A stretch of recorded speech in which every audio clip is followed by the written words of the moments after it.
Hola, buenas noches a todos. Bienvenidos una vez más a la Noche del Misterio, a la Noche de los Asombros, en compañía de Loli García y Chema Lebrón, y un servidor que les habla. Esta noche nos lleva no a un sitio, pero sí a un personaje. Un personaje súper folclórico, un personaje muy relacionado con los cuentos, pero muy intrigante también. Vamos a hablar de duendes. ¿Habéis oído hablar alguna vez de duendes?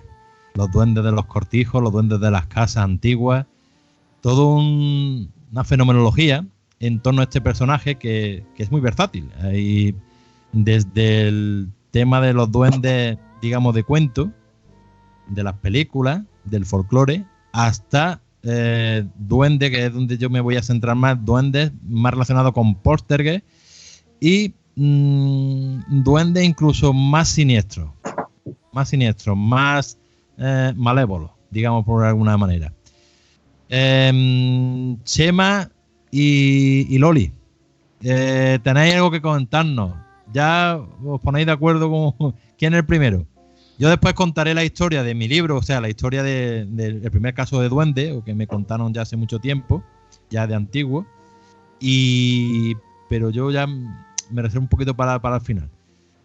¿Quién tiene que hablarnos del tema de duendes? Empieza, Chema. ¿Hubo duende en Antequera? ¿Hubo duende? Hombre, ante todo, buenas tardes. Hola. Debió de haberlos, porque en el callejero de Antequera aparece Calle Duende, hay una cacería a los duendes, lo que pasa, y yo tenía una idea de que en calle entre Cuesta Uveos, que dicen aquí, que es Cuesta de Oviedo, y Cuesta Calderero había una casa donde había esta fenomenología, pero no he encontrado prueba de ello. Pero hubo de haberlo, desde luego. Ese tipo de fenomenología. Lo que no sé es el qué tipo, si sería un poltergeist, porque claro, es que el fenómeno duende como tal abarca mucho. De hecho, yo los ejemplos que he traído los he recogido históricamente. Y por ejemplo, el duende, entre comillas, más famoso de la historia es el duende de Zaragoza. El duende de Zaragoza es un caso que está debidamente documentado porque hubo intervención judicial y policial y se dio en la calle Gastón y Gotor número 2 de Zaragoza, en el piso número 2 derecha, en el segundo derecha, y entre septiembre del 34 a noviembre de 1934. Era el piso de la familia Palazón. Y en la familia Palazón tenía un problema, y es que su criada, Pascual Arcocés, una chiquita de 16 años, pues que era la que se encargaba de las labores de cocina, pues en la noche de septiembre de 1934 estaba culminando sus labores, limpiando una cocina de leña que lo tenía en el piso, y empezó una risa siniestra a salir como de la cocina, a salir como de... En fin, alborotó todo el edificio, y bueno, en principio el incidente pasó sin pena ni gloria, pero en noviembre volvió a repetir, y ya pues digamos que se desencadenó la locura colectiva. Primero porque el duende amenazaba a toda la gente que había en el edificio. En fin, llamó a la chiquita, la llamó Pascuala, unas voces guturales, y la voz que no parecía salir de ninguna parte. Simplemente parecía salir a través de la hornilla. Eso tenía yo entendido, que Sí. salía de una hornilla. Una cocina antigua de carbón, Sí. ¿no? Sí. Se llamó a la policía armada, la antecesora del Cuerpo Nacional de Policía actual. La policía armada hizo un atestado, un comisario, el juez de guardia, Pablo de Pablos, y estuvieron allí, y efectivamente, encima la voz seguía desafiante y diciéndole todo, cuánta policía, qué cobardía, en fin, frases de todo tipo.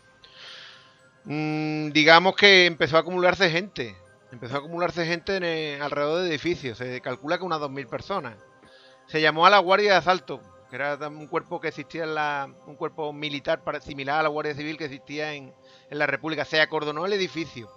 Se desmontó el edificio entero, prácticamente el tejado. Se hizo una zanja de 1 metro alrededor del mismo. Se buscaron cables.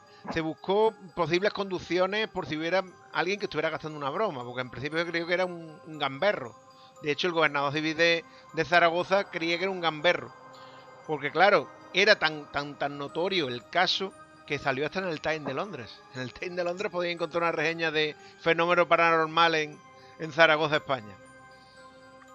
En fin, al final la familia Palazón se ajustó y la familia que vivía inmediatamente arriba, la familia Grijalbo, ocupó el piso.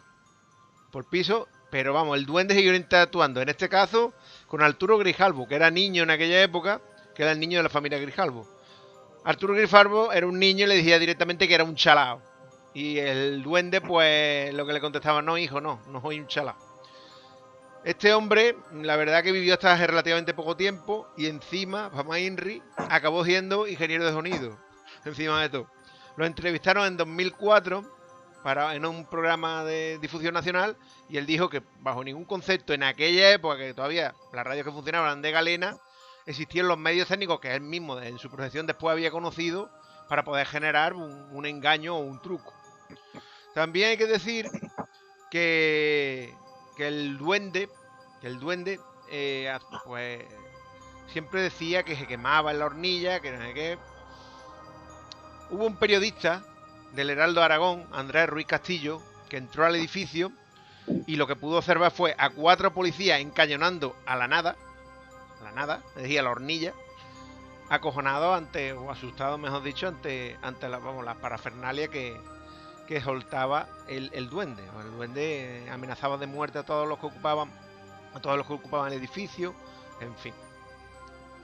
Se echó tierra en el asunto, porque el gobernador civil decía que ya estaba bien, y en principio, pues, en noviembre del 34 la voz dejó amenazando de moriréis todos, desapareció.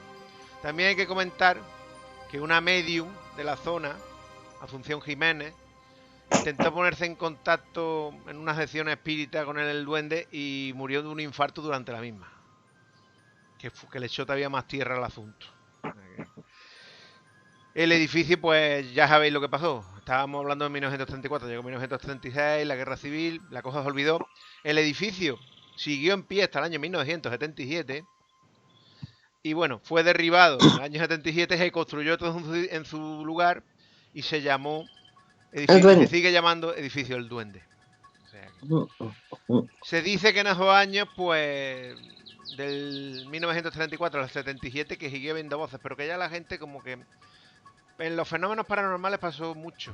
Después de la guerra civil hubo una desescalada, es decir, la gente, pues, bueno, como había otras cosas más importantes, por desgracia, que en preocuparse, pues no daban mucha cuenta. O sea que no sabemos si la voz siguió actuando. También hay que decir que había gente que decía que era un fraude porque justo debajo había un bar que era el bar Sport. Dicen que a través de las canalizaciones del bar que podía estar alguien haciendo la gamberra. Pero la cuestión es que el edificio se desalojó completamente. Se llegó a ver 17 policías en el interior y una compañía entera de guardia de asalto fuera.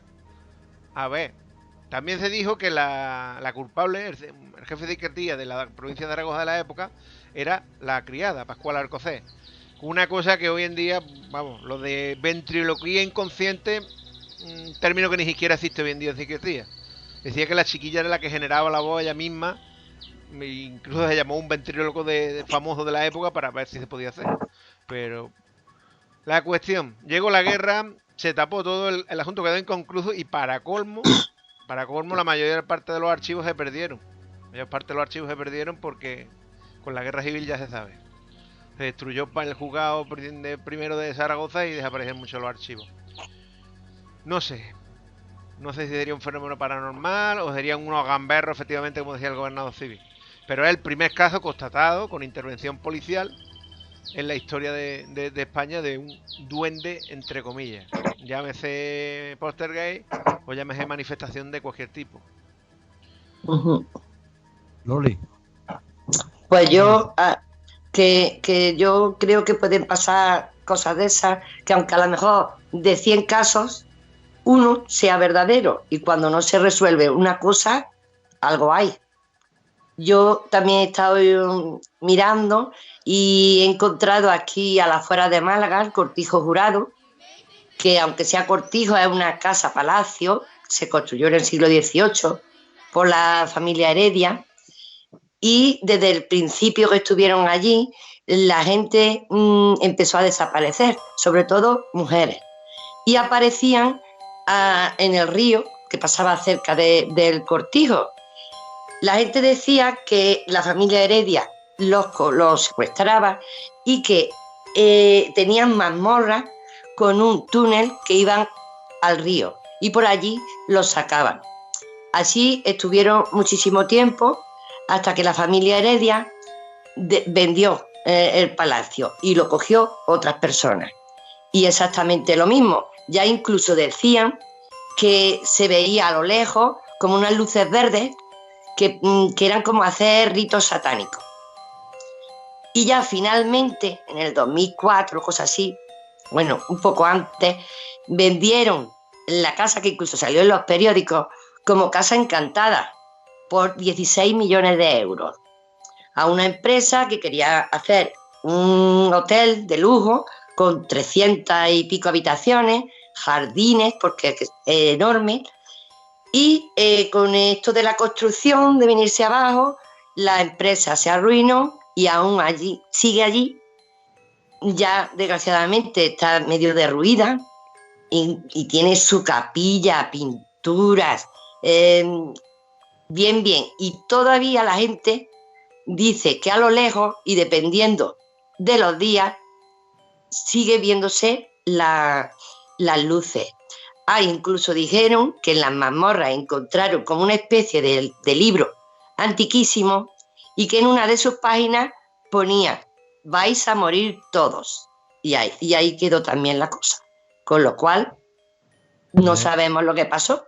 Es curioso porque viendo un poco... Chema, hay un libro que te puede interesar. Bueno, yo es que estuve en el Cortijo Jurado. Primicia. Sí, ¿no? Sí, ¿no?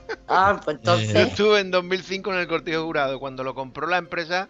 De hecho, el Cortijo Jurado hoy en día se ha quedado en mitad de la autopista entre la hiperronda y los... Cuando antes de que se vayara, que aquello se compró y lo compró una empresa promotora, efectivamente, como muy bien has dicho, Loli, y se valló. Y antes de vallarlo, con el Cortijo, yo estuve visitando el Cortijo Jurado y fui con unos amigos y hicimos estas fotos allí, que en principio allí lo que no vimos tampoco nada fuera normal. El edificio estaba en muy mal estado ya. Sigue en mal estado porque, como ha dicho Loli, no se ha hecho la construcción y de hecho hoy en día ya se ha quedado en mitad de un escalestri de carretera. Prácticamente sigue vallado, eso sí, sigue vallado. Y hombre, es verdad que tenía, como tú dices, había sótano, había una bodega, había en la segunda planta, si subía, había unos agujeros enormes que te podías caer. La verdad que yo estuve allí, fui afortunadamente pude ir de día, no de noche, que iba la gente y se hería y todo. Había muchos cristales rotos, que también, teniendo en cuenta el gran trasiego de vehículos que pasa hoy en día alrededor del Cortijo Jurado, cualquier reflejo pues puede generar. Pero ya te digo, yo al principio estuve y iba buscando, pero no encontré nada. Ya la verdad que no encontré nada. Te iba a decir, Chema, que hay un libro que he encontrado que se llama Duendes, Guía de los Seres Mitológicos Españoles, que escribió uno de tus grandes, digamos, escritores que te gustan, ¿no? Que es Jesús Callejo, ¿no? Hombre, yo tengo de él tengo yo seres y lugares en los que usted no cree. Que también vienen duendes. Y este hombre decía que, ya retomando un poco el hilo de Cortijo Jurado y duendes, para enlazarlo un poco, es que a los duendes les encantan las iglesias abandonadas, las casas viejas, sobre todo si no tienen muchas obras hechas, cuevas, algo. Son sitios que sean bastante oscuros, ¿no? Y no sé, revolviendo el tema de los duendes, yo es que creo que es más bien fenómenos que los antiguos no sabían explicar de alguna manera y le dijeron, pues mira, aquí lo que hay es duendes, pero realmente lo que estaban sufriendo o estaban manifestándose eran fenómenos extraños como Poltergeist, ¿no? El duende decía, oye, aquí hay una casa de duendes, y cuando hay una casa de duendes o en un cortijo había duendes o demás, ¿qué se refería? Pues mira, cortinas que se movían solas, cuadros que se caían solos, utensilios y enseres, por ejemplo, muy metálicos, como los almiraces o los morteros, desaparecían y no se encontraban o se encontraban en otros lados. Ruidos extraños, cosas que al final pues terminaban, digamos, con la paciencia de los habitantes de esas casas. En la Noche de los Asombros hubo un caso que contaban aquí en Antequera, pero yo creo que su origen es más bien de la subbética sierra cordobesa, cerca de Priego de Córdoba. Porque, no sé, ahí dan más datos y yo creo que está un poco más certificado. Y aquí se contaba, por ejemplo, que en una antigua casa de campo de una familia humilde, estaríamos hablando pues a principios del siglo XX aproximadamente, pues esta gente pues estaban en la casa y sentían pues mucho ruido, las cosas cambiaban de lugar, las cortinas que se caían solas o como si las rasgaran, un montón de fenomenología, y la gente, la mujer de aquella familia dijo: mira, de aquí nos vamos porque ya no puedo más, vamos a buscar otro sitio porque aquí no podemos vivir, porque aquí hay un duende que nos está echando, que aquí hay algo raro. Nosotros nos cogieron los mulos, cargaron todos los enseres y se buscaron pues otra casa. ¿Qué es lo que pasó? Pues que en el camino esta mujer pues dice: oye, me he olvidado el cedazo. El cedazo era como un utensilio para cribar la harina, y entonces pues dice: oye, que me falta. Dice: para, a ver si puedo ir por él. Y en ese momento una voz que muy fina, muy como histriónica, decía: no, es que la llevo aquí. Miraban para todos lados y no encontraban nada que pudiera emitir esa voz. No, es que la traigo yo aquí. Y movieron y nada.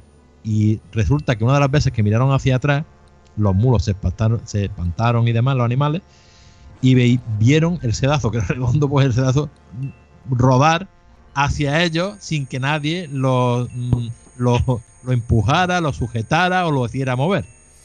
Aquí lo tengo. Bueno, ante esta situación, asustado, pues dicen: mira, vámonos, porque este se viene con nosotros, donde quiera que vayamos nos va a atormentar, pues volvemos otra vez para la casa y ya está.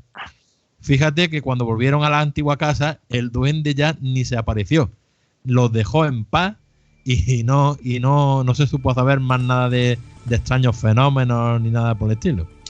Esa es la versión más o menos antequerana. La versión de Priego de Córdoba es que es la misma historia, pero esa casa la compran esta gente, o se hace con ella, y resulta que en esa casa antes se habían suicidado gente. Y luego sirvió para la guerra civil como en tendencia. Claro, una vez que todo eso pasó, ellos habitan la casa y empiezan a aparecer las cosas sobrenaturales, ¿no? Con el efecto de este duende. Eso es una versión y otra. Incluso un cura, en la versión de Priego de Córdoba, dicen que un cura va a bendecir la casa, pero tampoco consigue calmar al duende. O sea, que ni siquiera el cura con sus bendiciones pues consigue eso. Esa es las dos versiones que tenemos, ¿no? Y no sé si tenéis algo que opinar del caso en sí. Hombre, yo creo que los duendes, hay duendes que son familiares, que se llaman. De hecho, hay alguno que le sacó, el doctor Torralba, por ejemplo, le sacó provecho con el saco de Roma, Llevaba su duendecillo ahí metido, o por lo menos lo decía, y predecía los acontecimientos, Decía que podía viajar incluso con el saco a los sitios. Pero bueno, ya te digo, la fenomenología del duende no solo puede estar escrita a un sitio físico, sino que puede ir con una persona, que es lo que ahora llamamos poltergeist. Al fin y al cabo, un poltergeist lo genera una persona inconscientemente, es decir, la fuerza mental de una persona es la que genera el poltergeist. De hecho, tengo algo, también tengo otro duende con atestado a policía en Málaga. Oye, ¿conocéis la calle Alcazabilla? Sí. ¿Pegado a la Alcazaba? Sí. De hecho, hay un restaurante vegetariano bastante bueno y otro japonés. Yo he estado en los dos, ya quitando un poco de hierro. Pues nos vamos ahí al 15 de julio de 1936, unos días antes de. Total, en la calle Alcazabilla había unas casas en ruinas y tal, y de buena primera una vecina por la noche, verano, podéis imaginar, calor de esta zona, pues dice que había una extraña figura, pues como un bicho, una sombra o algo, saltando por las torres de Gibraltar. Salió a la calle, lo típico, la gente en la calle. Estamos hablando de que la gente cuando aquí hace calor se pone en la puerta de la calle a hablar. Y bueno, a comentárselo a un grupo de vecinos que había visto una figura negra y tal. Y de buena primera cayó una piedra de gran tamaño cerca del grupo de vecinos. Casi le da una niña. Pero lo peor fue que a continuación de esa piedra enorme empezó a haber una lluvia de piedras. Que duró nada más y nada menos que 8 horas. Que sin saber nadie de dónde procedían. Es decir, aunque aparentemente parecían venir del número 24, que era una casa deshabitada. También durante esa lluvia de piedras escuchaban alaridos, ruidos y cadenas, en fin. Todo el barrio alborotado, toda la calle del Cajavilla alborotada. Se llamó también a la Guardia de Asalto, se hizo una pesquisa. La Guardia de Asalto registró el número 24, por cierto echó la puerta abajo porque no podían acceder. No encontraron nada, pero sí encontraron una cosa muy curiosa. La llave estaba hecha por dentro y la casa estaba deshabitada porque su antiguo morador había fallecido recientemente. Ahí quedó la cosa. Hubo otra lluvia de piedras y tal, y al día siguiente, 16 de julio, Día del Carmen, pues resulta que alguien dijo ver una figura dentro de la casa. Lógicamente ya todos los vecinos, todos los hombres del barrio alborotados, porque había habido algunos heridos leves con las piedras y tal, entraron en tropel en la casa, no pudieron encontrar al individuo, aunque eso sí, el individuo les lanzó un ladrillo. Y el individuo se escabulló, pues según ellos, por un sitio imposible, porque la casa daba a un precipicio a una de las murallas del castillo, y el individuo se largó por allí. Ahí quedó la cosa. Tampoco tenemos mucha investigación más de lo que pudo ser o dejó de ser, porque claro, estamos hablando de un 15 de julio del 36. ¿Qué pasó? 18 de julio, comienzo la guerra civil, catapín. Otro caso que quedó enterrado también por esta triste cosa de la guerra civil, vamos. Qué extraño, ¿eh? Bueno, y sobre todo la fenomenología de las piedras. No, me recuerda un poco... ¿Te acuerdas del caso Vallecas? Sí, el caso Vallecas. En el caso Vallecas también se detectó una fenomenología de arrojar objetos, piedra al tejado y eso. Que también cuesta con un informe policial. Bueno, y además que hay casos de piedras dentro de la misma casa, desde arriba, que no se sabe de dónde vienen ni quién las tira, pero se arrojan piedras a los inquilinos de la casa. Una fenomenología aparente y abundante. Sí, además es curioso, porque estamos en unos años muy... De hecho, tengo otro en la Andalucía, otro también, de más o menos las mismas fechas, en la acera del Darro, en Granada. En lo que es el embovedado del río Darro, también se escuchaban ruidos, se veían sombras... Y incluso también la Guardia de Asalto investigó. Se acusó a un trapero, pero la cuestión es que allí se seguía escuchando los ruidos, se seguía escuchándola en el embovedado del río. De hecho, en Granada era tradición que los chavales, los niñatillos se retaran a ir de noche al embovedado del río Darro, vamos. Hombre, aquí en Andalucía hay una figura muy asociada a los duendes, que de los duendes lo que pasa es que decimos duendes y nos entra una mueca cómica, ¿no? Porque estamos asociados al tema de los cuentos y demás. Sí. Pero realmente el duende, para la gente antigua, era un fenómeno bastante aterrador. De hecho, lo que iba a decir, que hay un personaje que le llaman los martinicos, que los martinicos eran una especie de duendes o seres ataviados con hábitos franciscanos o benedictinos, en los cuales pues eran muy pequeñitos, tenían unas manos muy grandes, huesudas, con uñas, eran muy cabezones, o sea, tenían una cabeza grande, y estos martinicos causaban mucho miedo porque entre ellos una de sus capacidades era vaticinar efectos o circunstancias malignas para dentro de una familia o una casa o demás. Se decía que los martinicos pues entraban en las habitaciones cuando las estaban durmiendo y susurraban al oído frases o una especie de mantras o oraciones en los cuales incitaban a la gente que lo oía a suicidarse, o bien vaticinaban que alguien de la casa se iba a suicidar, o bien que iba a haber algún hecho malo, ¿no? Y ya te digo, o sea, era muy curioso y era muy temido. Lo de Martinico, bueno, se dice que Martín es el nombre de diablo en la Edad Media. Sale en el Conde Lucanor y se llama demonio. Hay un demonio que sirve a un hombre que se llama Martín. También aparece esta terminología en la Dama Duende. Entonces, incluso creo que Goya, hay una imagen por ahí que la pondré en el montaje, Goya sí los plasmó como seres bastante grotescos, con manos largas, hábitos o ropajes negros, oscuros, muy pequeñitos, y eran bastante inquietos. Malvados, vamos. Sí, eran bastante malvados. Lo que pasa es que hay de todo, porque claro, hay también en Andalucía hay mucho que es el duende guardián de la casa.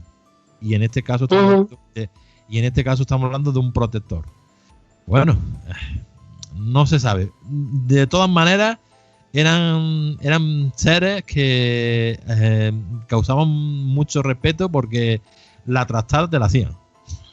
De todas maneras, yo te digo una cosa, el duende más terrorífico que yo tengo registrado es sin duda el del ladrillar, macho.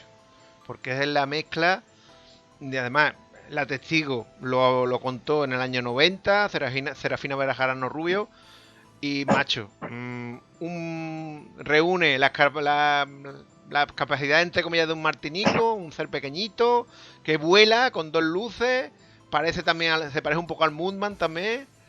Y durante 3 días estuvo aterrorizando a la pequeña arquería, el pequeño pueblo de Ladrillar en Extremadura, sin que nadie pudiera hacer nada. Dicen que incluso se le disparó con escopeta de posta de la época y tal, pero que vamos, las autoridades no hicieron caso, a pesar de que el cura del pueblo, Isaac Gutiérrez, llamó al obispado de Coria, llamó a la Guardia Civil, pero las autoridades lo desestimaron. Estamos hablando del año 1907, ¿eh? Y ya te digo, y era terrorífico porque estamos hablando de un ser que volaba, es decir, que volaba con 2 lucecitas, y eso lo describían como un pequeño mono con cabeza grande y manos, como tú dices, alargadas y huesudas, y que aterrorizó a la gente. De hecho, se le acusa, entre comillas, de la supuesta muerte de María Encarnación Martín, una niña de 5 años, que supuestamente del miedo o lo que sea, pues se murió de la chiquita de ver al bicho y de escuchar una cosa que emitía ruido, graznido, en fin. Tuvo que ser terrorífico en 1907, hace 113 años, en la España de 1907 y en la Urdes, no menos, encontrarse con algo así, ¿eh? Ojo al dato, no es como ahora, ¿eh? Loli.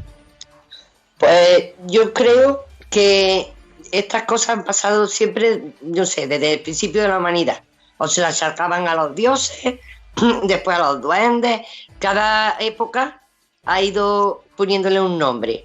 Pero, por ejemplo, hoy en día, que es la época de la tecnología, digamos, ya se puede, no sé, tomar imágenes, vídeos, incluso audio, y son más probables que se puedan resolver.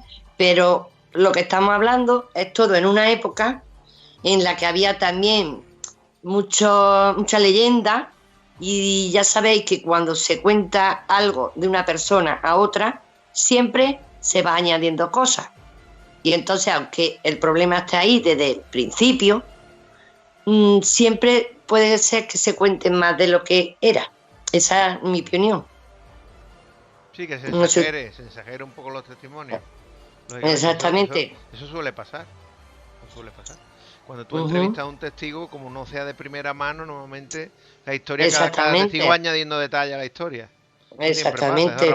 Ramón lo sabe bien también, que ha recogido un montón de testimonios, ¿eh? Sí, por eso digo, o no sé, en aquella época a lo mejor no sabían nada de los infrasonidos o la electricidad estática, o incluso, mira, antes que se llevaban tanto los braseros de carbón y eso, el mismo monóxido de carbono te puede hacer tener esas sensaciones. Entonces, estamos hablando de lo que ha ido de boca en boca, pero en realidad tampoco tenemos una confirmación de lo que se dijo. Ahí una vez entrevisté a una mujer ya mayor que decía que su madre siempre le contaba que en las noches de tormenta o cuando estaba de noche, estaba allí pegada a la ropa camilla y hacía mucho frío. Ella decía que veía como unos seres pequeñitos que era como si niños estuvieran jugando, correteando uno detrás de ellos, uno detrás de otro, y eran, paradójicamente, eran muy cabezones también, una cabeza grande, ¿no? Y lo veía y ella lo contaba como y se le ponían la piel de gallina. Y no sé, es muy curioso. Hay otro libro también, porque a mí me encanta hablar de libros, por lo menos para que tengamos un poco de testimonio y relacionamos con el tema de Antequera. Hay un libro que escribió una extranjera sobre los dólmenes y fíjate lo que acabo de encontrar en el libro de Calleja. Dice, los duendes conocían y usaban los elementos y las leyes de naturaleza para conseguir sus objetivos. Y con frecuencia se atribuye la construcción de megalitos o dólmenes, razón por la cual algunos estudiosos vinculan erróneamente a ciertos elementales con dioses antiguos, aunque la verdad es que casi todos ellos poseen fuerza física y poder de sugestión como para afectar nuestra voluntad y sentimientos, si estamos en su campo de acción. O sea que es complicado, es complejo. ¿Sabéis lo que más odian los duendes? ¿Qué? No hay nada más que le aterrorice como el hierro y el frío cero. Y es paradójico porque a ellos lo que les gusta mucho es coger almiraces, coger morteros, pequeños elementos metálicos. Bueno, pero el oro les gusta, ¿eh? El oro sí. A todos. Los metales nobles sí les gustan, ¿eh? De hecho los coleccionan supuestamente, vamos. Chema, ¿qué pasó con aquel tema del duende que tenía una olla de oro o algo así? ¿No me contaste? Bueno, yo creo que esto viene de tradición irlandesa. Aunque aquí en Antequera hubo uno que excavó prácticamente, de hecho, ya hicieron la excavación en tiempos modernos. Además, tú sabes quién es, pero no lo voy a decir por aquí. Yeah. Pero vivía en una caja antigua y decían que en esa caja antigua aparecía un duende porque había una olla de oro. Entonces, ya que estábamos en los tiempos modernos, estamos hablando de los 70, los 80, pues se agenció unos detectores de metales. Que había en aquella época, los había, no es como ahora que están prohibidos. Había gente que se dedicaba a estas cosas de buscar monedillas y tal, lo que es el expolio arqueológico. En aquella época estaba más o menos legal, no es como ahora. Y claro, pues llamó un amigo suyo con una máquina. Bueno, que yo creo que la caja entera, antigua, la registraron y bueno, incluso picaron la. En fin, ya te digo, es que eso fue gracioso. Esa anécdota fue graciosa porque ya te digo, estuvieron picando un fin de semana toda la casa, buscando el supuesto tesoro del duende. ¿Y lo encontró? Pues no lo sé. Eso ya no se pregunta. Ya. No lo sé. Supuestamente no, pero bueno, quién sabe. Sí, cualquiera sabe, sí. Sé de quién habla también. Era vecino mío. Bueno, de la calle de mi madre. No digo dónde. No se puede decir. Eso pero es. Supuestamente, vamos. Y yo, mi abuelo siempre decía eso, que donde había un duende, no un duende maligno, entre comillas, no un duende burlón, es porque el duende burlón estaba custodiando algo. De hecho, Posterger en el vocabulario germano es duende burlón, ¿no? En la traducción, ¿no? Claro. Bueno, dime, Lola. No, que mi madre siempre solía decir cuando se le perdía algo, en esta casa hay un duende, y siempre decía porque se le perdían las cosas. A mí se me pierden y mi marido dice, busca aquí, busca allí. Digo, yo no busco en ninguna parte, su sitio es este, ya aparecerá, y al final lo encuentro. Así que no sé si es un duende o despiste mío, pero me pasa un montón. Más bien despiste de cada uno, pero bueno. Sí. O de decir, lo guardo aquí para que no se me olvide. Y luego se me olvida dónde lo he guardado. Tenemos al pobre de San Cucufato, que lo tienen ya. Eso. Cucufato. Yo le digo cuchufato. No me sale. Así que no sé. Entonces, Bueno, os voy a contar una historia de un duende real, entre comillas, en un cortijo de Antequera a principios del siglo XX. Sabéis que antiguamente las cuadrillas de trabajadores, tanto de la aceituna como de las cebollas, de los ajos, había cuadrillas de hombres y mujeres y que dormían en los cortijos, ¿no? ¿Lo sabéis? sí. Había dormitorios en los cortijos. Los dormitorios normalmente eran comunales separados por sexo. Bueno, pues había un cortijo donde trabajaba mi abuelo, que mi abuelo en aquella época era un niño, tenía unos 2 o 3 años, un zagá, como decían los antiguos. Y bueno, pues digamos que en el dormitorio de la señora, pues supuestamente había un duende. Un duende que lo que se dedicaba era a quitarle la sábana A todas, es decir, estaban todas tapadas con las sábanas y el duende cogía y les tiraba de la sábana. Todas. Lógicamente, imagínate, en un dormitorio comunal que no era más que un pajar reconvertido, sin iluminación eléctrica, que mientras encendían el candil, mientras se liaba la trifulca para arriba y para abajo, pues vamos, estaba la señora totalmente aterrorizada. Entonces, no sabían si era un duende, si era un fantasma, si era lo que era. Claro, lógicamente se armaba la trifulca y cuando lograba alguna de las mujeres que no estaba aterrorizada encender el candil o aparecía alguno de los hombres a ver qué ocurría, pues entre tanto pues no se descubría el culpable o el fenómeno que provocaba esto. Total es que el maniero era como el jefe de la cuadrilla, se le pergenió una estratagema. Y la estratagema fue, dije, mira, vamos a coger a Arzagá, es decir, a mi abuelo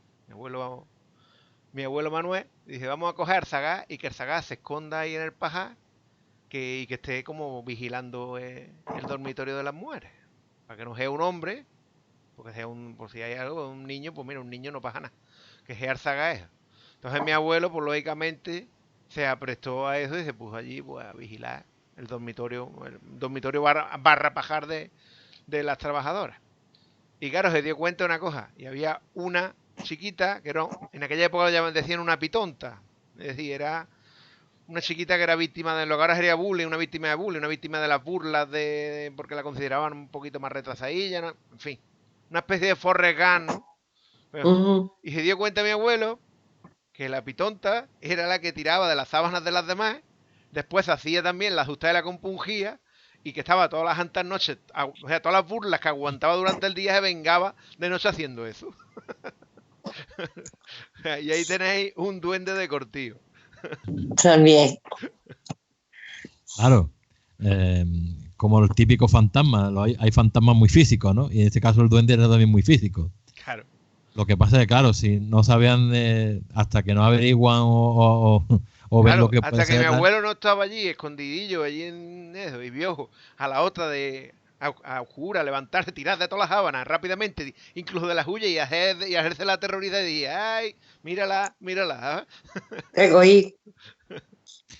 Dice un apunte aquí sobre los duendes. Dice, los duendes no abandonan el lugar donde viven, salvo que los dueños de la casa quiten de la misma todo aquello que puede hacer que les guste. Claro, el problema es descubrir qué es lo que lo hizo venir, ya que puede ser que los duendes pueden ser convocados consciente o inconscientemente.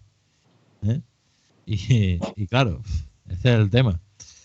Ya te digo que yo el que conozco, en el momento que se le hizo caso, ya dejaron de haber situaciones, digamos, con miedo o raras, ¿sabes? No, pero yo también que en ese caso el duende que tú has comentado de comarca antequera, comarca de la subbética cordobesa, yo creo que más bien es un poltergeist. Yo creo que la misma señora que iba, o si tenían una hija joven o un hijo joven, era el que provocaba los efectos, ¿no? Y de hecho provocó hasta que el filtro de harina fuera rodando detrás, vamos. Duende, pues con relación a las piedras, pues mira, como fondo, lo que les gusta mucho a los duendes es la diversión. Disfrutan bailando por toda la casa, ¿vale? Saltando por los tejados, arrojando piedras y arrastrando cadenas. Ahí lo tienes. Lo que te he dicho de Málaga, de la calle del Cazavilla. Ruido de cadena y lanzamiento de piedras, vamos. Es súper curioso, ¿eh? Es súper curioso. Y bueno, pues no sé. Algo más que tengáis que... Hombre, la verdad que los duendes... yo siempre he escuchado, no he encontrado mucho en Antequera de fenomenología, ¿no? Pero de gente que sí hay duendes, lo he visto, no sé qué, no sé cuánto.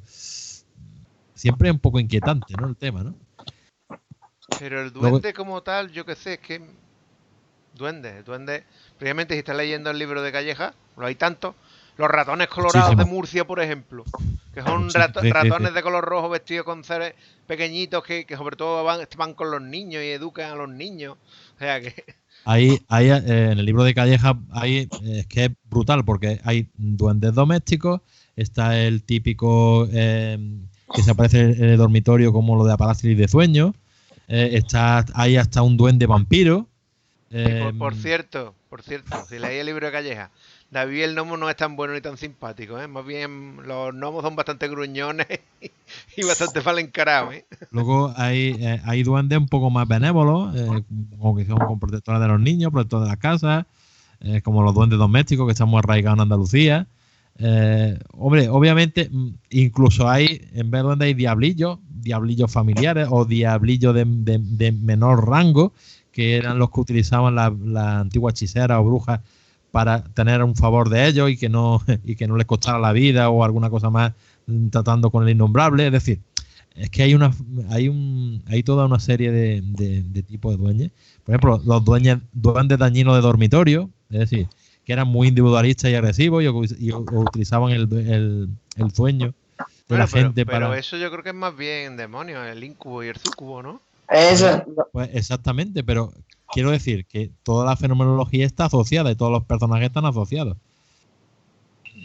Es que, claro, aquí incluso el libro te pone que se puede confundir término fantasma o aparición con duende también. Incluso alguna vez hasta con ovni. Es decir... No, ya a partir de la fenomenología ovni, vamos, por ejemplo, lo que te he dicho, el duende del ladrillar, hoy en día no se hubiera clasificado como un duende, se hubiera dicho una aparición de ovni. Así de claro, vamos. Y algunas apariciones marianas también se hubieran calificado de apariciones ovni directamente. Sí. Lo que pasa es que el fenómeno ovni es muy joven. El fenómeno ovni empezó en el 47 con Roswell prácticamente. Bueno, antes, un poquillo antes, con el piloto que los vio, ¿no? Pero vamos, ¿qué quieres que te diga? La mayoría de los autores lo tratan como un mito, como alucinaciones de la gente sencilla de campo que no sabían explicar las cosas. Pero bueno, yo también te digo una cosa, hay que hacer... Oye, porque... es que hay que hacer una teoría muy reduccionista para decir, oye, esto no es verdad, porque esto es una cosa que está... No, sí, vamos a decir, lo que diga el testigo es totalmente verdad. De hecho, ya nuestro lema es nunca poner en ridículo ni poner en duda lo que diga el testigo. Pero, por ejemplo, lo que tú dices, lo que ha dicho Loli antes, lo de la intoxicación por CO2. No sé. Pues imagínate que antiguamente el pan no se hacía en una panadería, se hacía en cada cortijo, en cada... En Europa, por ejemplo, tú lo sabes, un montón de problemas con el cornezuelo del centeno, ¿eh? De que hacer pan con centeno y había poblaciones enteras que veían alucinaciones, ¿eh? Directamente, sí. ¿Eh? O sea, que es que puede que cualquier hierba, cualquier semilla aportada, pues le hicieran ver alucinaciones. Que yo no digo, cuidado, no estoy poniendo en tela de juicio el testigo, ¿no? Pero que sí podía hacer eso también, pues, ¿quieres que te diga? Lo que pasa, mira, hay un dicho vasco que dice que si se cree en algo, existe. Entonces, si esa persona cree en lo que ve, pues entonces probablemente lo va diciendo a la familia y eso va como una bola, ¿entiendes? Yo creo que es así. Aunque como dije antes, que no digo que no sea verdad, pero que a lo mejor de cada 100, uno puede ser verdad. Entonces, no sé qué decir más.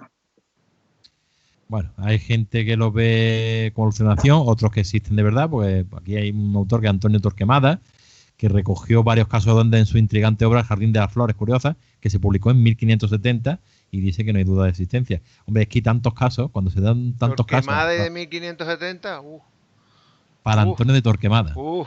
Ya, por Torquemada, por Dios. Y de 1570, Ramón, alarma. Pues en la obra Jardín de las Flores Curiosas, publicada en 1570. Y no hay duda de eso. No era un inquisidor, ¿no? Era familia, pero no era el inquisidor, ¿no? Eso. Y bueno, y hay muchas, hay duendes femeninos, hay... Claro, es lo que yo decía, que cuando se da tanta fenomenología a lo largo de toda España, toda Andalucía, muchas, y está muy arraigado en casi todo el ámbito geográfico y ya mundial, pues digo, oye, algo habrá, ¿no? Que en andaluz. Pero mira, yo a nivel nuestro, a nivel de Antequera, de nuestra comarca, en fin, de los pueblos que nos rodean, es raro, fijaros, buscar en los callejeros, nada más en los callejeros, no vamos a buscar nada, que no haya pueblo que no tenga calle duende, o que no tenga un cortijo duende, o cajería duende, o porque aquí mismo estuve buscando, código 29200, calle duende, y hay una calle duende, que está, por cierto, en una de la poca calle de calle Archidona, de la Cuesta Archidona, y hay una cajería del duende que está en la zona de Alameda y tal, o sea que Y ya te digo, y en Bobadilla creo que hay otra que es los duendes. Cuando hay nombre, por algo será, vamos. No, y aparte, otra cosa que voy a decir, la iglesia como tal, el clero, siempre se ha empeñado en contar, clasificar, poner nombre a todas las criaturas, que ni eran tan malas para condenarlas, según ellas, ni tan buenas para salvarse. Y se le ha llamado de todo. Mira, se le ha llamado Demaclichos, Diablillos, Dimonis, Abelurios, Cachanos, Rabudos, Diaños, Ravenos, Demontres, Resalgarios, Perellós, Mengues, Martinicos y nombres todos relacionados con la etimología o los atributos del demonio. Es decir, porque ellos lo veían como una cosa complicada. En fin. Hombre, sí, con esto de Mengue, quiero que te diga, ese sería el duende burlón, ¿no? El que te hace el Mengue, directamente. O sea, es un nombre, son nombres curiosos. Sí, son curiosos, pero seguro que la expresión, la etimología viene de ahí, ¿ves? Seguro, vamos. Pues, Abelurios, Rabudos, Diaños, Ravenos, Demontres, Resalgarios, Perellós, los martinicos que hemos dicho antes, pero martinicos eso porque estamos asociados con el tema del frailecillo, o sea, los mengues. Sí, pero frailecillo Gremlin, con manos largas Sí. Y con muy mala idea, por cierto, pero bueno. Yo intentando buscar imágenes, Goya es un pintor que directamente vio la oscuridad en muchas facetas de la vida, ¿no? Y estos personajes en su grabado. Sí, la época de la Quinta del Sordo. Sí. Sí. Y te puedo imaginar, y son bastante aterradores, ¿eh? Los grabados de Goya sobre los duendes. Los duendes, los aquelarres, bueno, la última etapa. Eran bastante aterradores. Y no tenían ni color ni nada, era simplemente grafito y eran blanco y negro o siempre monocolor. Entonces era sobrecogedor y no utilizaba color, fíjate. Y ya está. Bueno, si tenéis algo más que contar, algo más que añadir, Yo animar a ver que probablemente, si hay estos nombres, tiene que haber testimonio de por qué. Hay un sitio que se llama la Cajería del Duende. Tiene que haber un testimonio de por qué se llama así. Animar a que nos escriban a nuestro correo, se pongan en contacto con nosotros y nos cuenten. Porque seguro que tiene que haber historias aquí. O la calle Duende de Antequera. Exactamente, o la calle Duende. Ya te digo. Y bueno, y quien dice aquí, pues a la comarca, por supuesto, en los pueblos siempre las cacerías y los cortillas de los pueblos también hay un montón de historias seguro. Y que no se avergüencen, que nos manden un correíto al correíto que está pasando por encima, nochedeasombro@gmail.com y oye, que mira, que queremos experiencias locales, que estoy seguro que las hay, segurísimo. Segurísimo, claro, totalmente. ¿Y dónde estamos? Pues nos puedes buscar en YouTube, en nuestro canal, La Noche de los Asombros. También lo tenemos en Dailymotion, que es la otra plataforma de vídeo, con el mismo nombre, Noche de los Asombros. En iVoox también, mismo nombre. En las redes sociales, Facebook. Y en Facebook ahora mismo está en tu Facebook, pronto habrá un Facebook exclusivo del programa. También, que estamos en ello, poquito a poco, pues esto es como todo, poquito a poco. Y bueno, y creo que en televisión también, ¿no? Al final, ¿no? Sí, también, bueno, yo no... Sí, me lo han dicho que amigas mías que la han visto en Telantequera, los anteriores que hemos hecho. No, tenemos pendiente una entrevista con ellos. Por cierto, sí, por problemas de agenda no hemos podido hacer la entrevista, pero bueno, ya la haremos en agradecerle a todo el equipo de Telantequera que nos quiera hacer una entrevista, a ver si podemos hacerlo como lo hacemos ahora, ¿sí? Sí, ¿no? Vamos, lo mismo que estamos utilizando ahora esta aplicación, pues podemos utilizar la otra sin problema, ya está. Sí. Bueno, pues sin más, nos despedimos hasta otra conexión, otro tema. Muchas gracias por haber estado con nosotros, Chema, Loli, y un saludo a todos. Muchísimas gracias. Un saludo. Buenas tardes. Adiós. Adiós.